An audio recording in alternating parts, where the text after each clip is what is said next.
ሰላም ጤና ይስጥልን ውድ የቻናላችን ቤተሰቦች እንደምን አላችሁ? ቻናላችንን ላይክ፣ ሼር፣ ሰብስክራይብ፣ ኮሜንት በማድረግ ቤተሰብነታችሁ አይለየን እላለሁ። ዛሬ በጣም ወሳኝና ወሳኝ የሆነ ለህይወት አስተማሪ ይሆናሉ ብዬ ያወጣኋቸው 19 ነጥቦች አሉ። ከነዚህ ከ19 ነጥቦች ውስጥ 6ኛው፣ 11ኛው፣ 18ኛው በጣም ወሳኝ ናቸው። ትኩረት ልታደርጉባቸው ይገባል እላለሁ። ቀጥታ ወደ ጉዳዩ አለፍ። ወዳጅ በህይወት ሰልፍ ውስጥ ሳለህ ልብ ልትላቸው የሚገቡ እነኚህ ነጥቦች ናቸው። አንደኛ፣ ያለፈ ነገርህ እንደማይቀየር አትርሳ። ላወቀበት ሰው ግን ያለፈው ለወደፊቱ የራሱ የሆነ ትምህርት አለው። ካለፈው ነገርህ ተማር እንጂ በፍጹም አታማር። ማማረር ነገህን በጎ አያደርገው። የሰዎች ሐሳብ ያንተን ማንነት አይገልጽም። ማንነትህ አንተ ውስጥ ነው ያለው። መልካም አድርግ፣ ሌላውን እርሳው። የሁሉም ሰው የህይወት መንገድ ጉዞ ይለያያል። ለሁሉም ጊዜ አለውና ጊዜው በደረሰ ሰው ሁኔታ አትቅና። 3 መኪና፣ ቤት ወይም ሌላ ነገር ገዛ ብለህ እኔስ አትበል። ጊዜ ሲደርስ ቤቶች፣ መኪናዎች ወይም አውሮፕላን ወይም ሌላ ነገር ትገዛለህ። ያውም ለመኖር አስፈላጊ ከሆነ ደግሞስ እንዴት እንደገዛው የት ታውቃለህ? ራሱን ተወውና በራስ ላይ አተኩር። ያለህ ነገር በቂ ነው። 4 ለሰዎች ለደስታቸው እንጂ ለሐዘናቸው መንስኤ አትሁን። በሰዎች ደስታ ደስ ይበልህ፣ ለሰዎች ክፉ አትመኝ። በሐዘናቸውም አብረህ እዘን። ሰዎች ሲያዝኑ አትደሰት። ሰው ከሆንክ የሰው ነገር ይሰማል። ይህ ማለት ግን ተንኮል እየሰሩ ከሚደሰቱ ሰዎች ጋር ተደሰት ማለት አይደለም።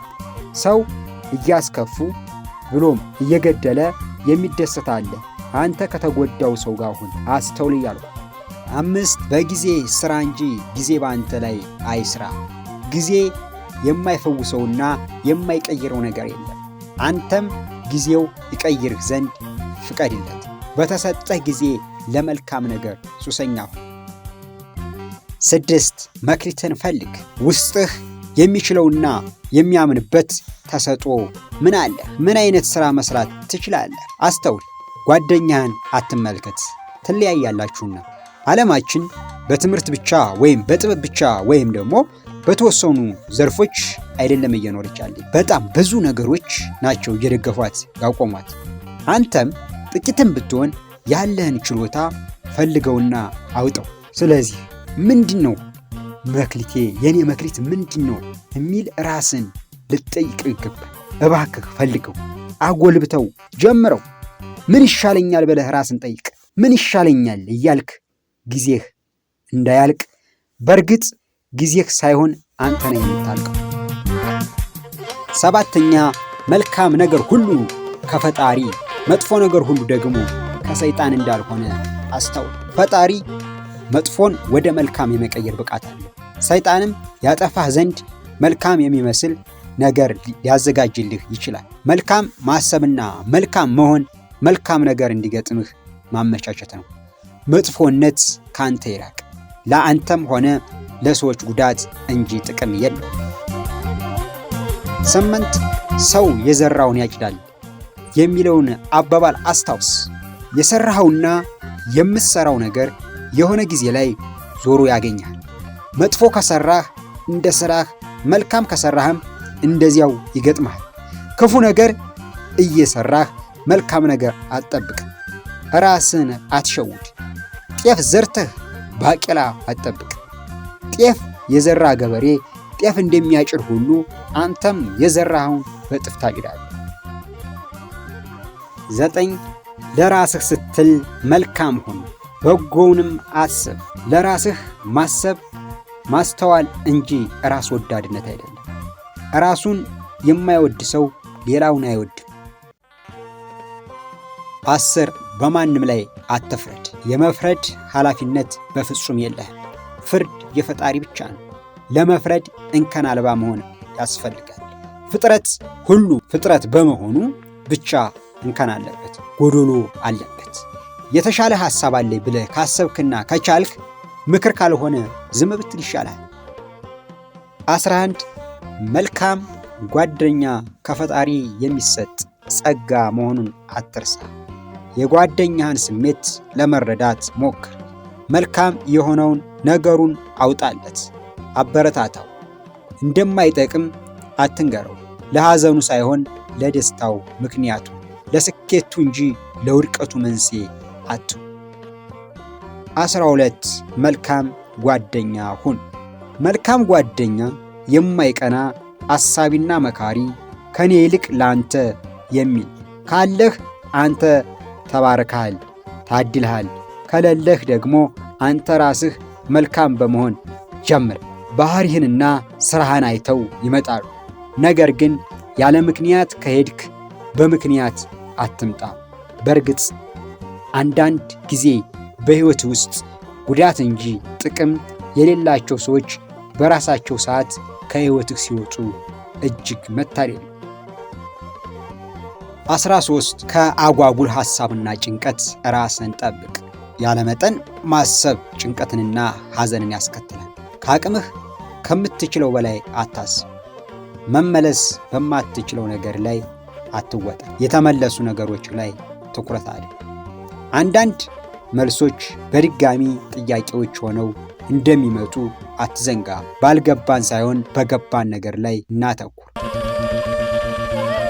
14 ደግነት አይለይህ። ደግነት ዋጋ አያስከፍልም፣ ነፃ ነው። ያስከፍላል ብለህ ካሰብክም ምላሹ እጥፍ እንደሚሆንልህ አትዘንጋ።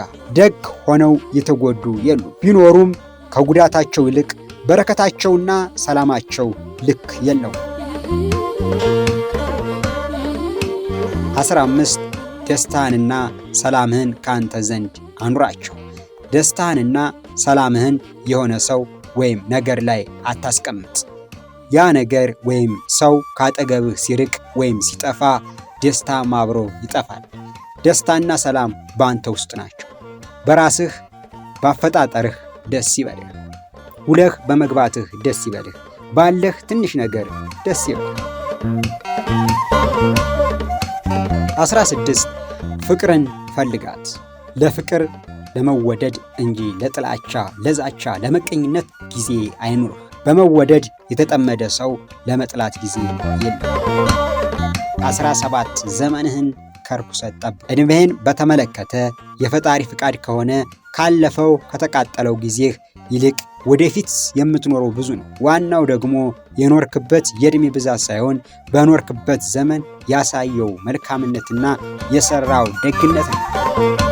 18 መኖርህ ማንንም ካልጠቀመ መሞትህ ማንንም አይጎዳም የሚለውን አባባል አስታውስ። ይህም ማለት የሕይወት ዓላማ ሊኖርህ ይገባል ማለት ነው። የኖሩበት ዕድሜ ትንሹም ቢሆን በቂ ነው ይባላል። መኖርህ ሰዎችን ካልጠቀመ መሞትህ ላይጎዳቸው ይችላል። መኖር ማለት መጥቀም፣ መጠቃቀም ነው። ለራስ መኖር፣ ለሌሎች መኖር።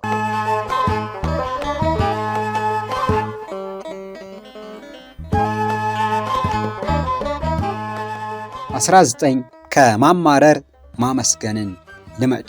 የምናማርረው የተሰጠንንና የሆነልንን ረስተን ያልጎደለንን ነገር ላይ ጎደለን ብለን በጥያቄ ስለምንሞላ ነው። ባለው ነገር አመስጋኝ የሆነ ይጨመርለታል። በማማረር በረከት የለም። ሰላምና ጤና ከመልካም አስተሳሰብና በጎ ሕሊና ጋር ምንጊዜም ከዘመንህ አይለይህ። ለውጥ ከራስ ይጀምራል። እናም አሁኑኑ መለወጥን ጀምር። አለማወቅን እንወቅ። ከሰውና ሕይወት